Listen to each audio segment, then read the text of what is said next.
true that our pelvic floor is important and we should do pelvic floor exercises as we get older, whether we have children or not. It is important to do. But what actually is it?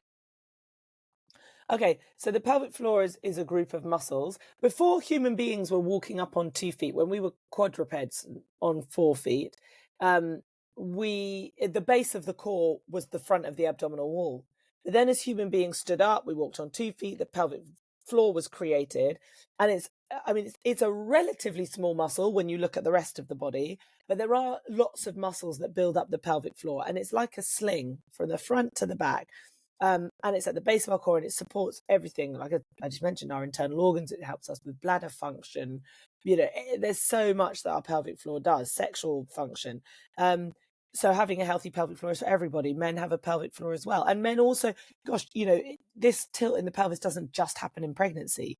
If you increase weight, for example, men and women can have that tilt in the pelvis. So it's something that we should all be aware of. You might just have bad posture habits, or maybe you sit for so long and your glutes become inactive. So there can be lots and lots and lots of reasons that we have this shift in the pelvis. So the pelvic floor is really important to help us with everything that I just mentioned. As I said, it helps us with incontinence. It helps us with sexual function. It's supporting all our organs. It helps us to generate power on an exhale when we're doing movements.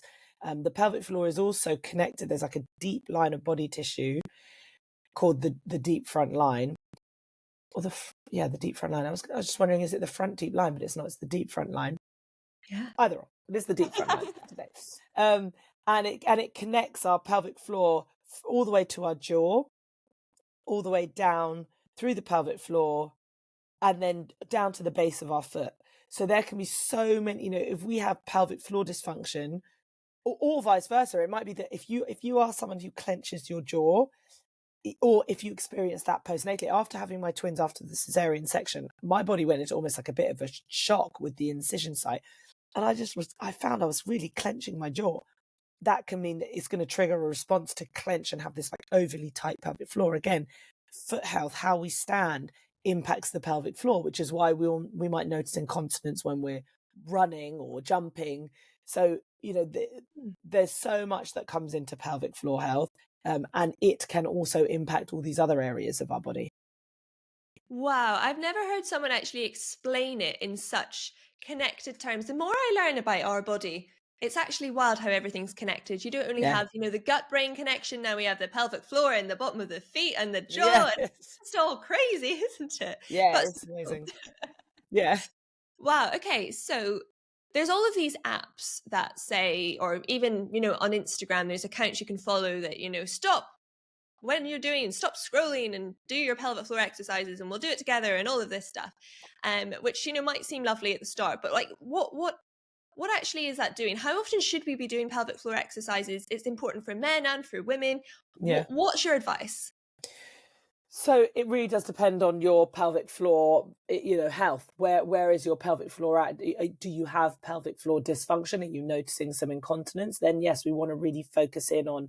I think when they're saying do your pelvic floor exercise, they're referring to a Kegel exercise, which is, like I said, this is a pelvic floor contraction. So some people will say like stop the flow, pretend like you're stopping the flow of urine or something like that. That's spaghetti up the bum, whatever analogies people like to give. Yeah.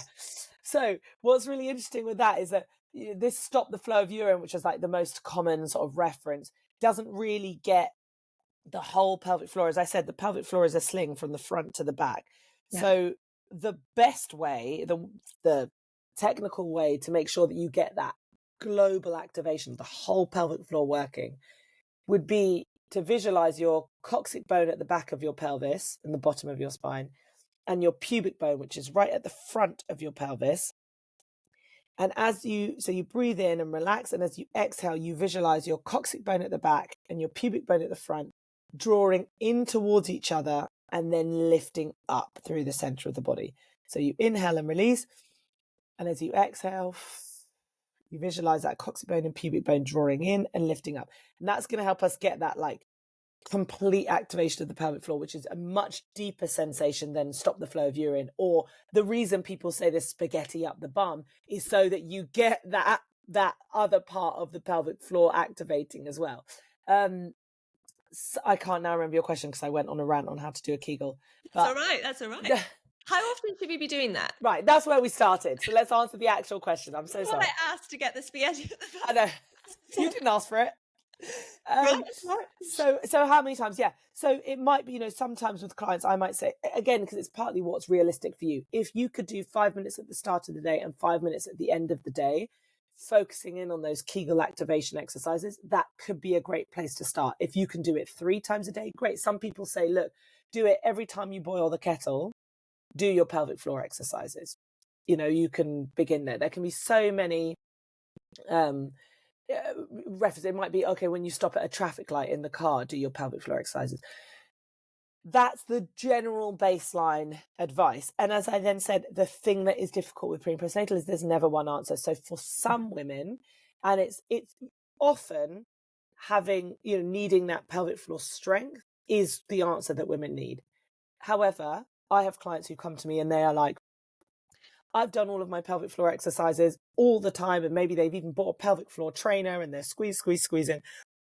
And they're like, but it's not working. I'm still noticing incontinence issues. So then you look at the broader issue. It could be that you have an overactive pelvic floor. So it is possible to over tighten your pelvic floor. If you do too many of these Kegels, or if you've got pelvic floor training, or like I said, if you've got this jaw tension, signs of a over tight pelvic floor can also lead to incontinence. But you also might notice pain when you insert a tampon, pain during intercourse, clenching of the jaw.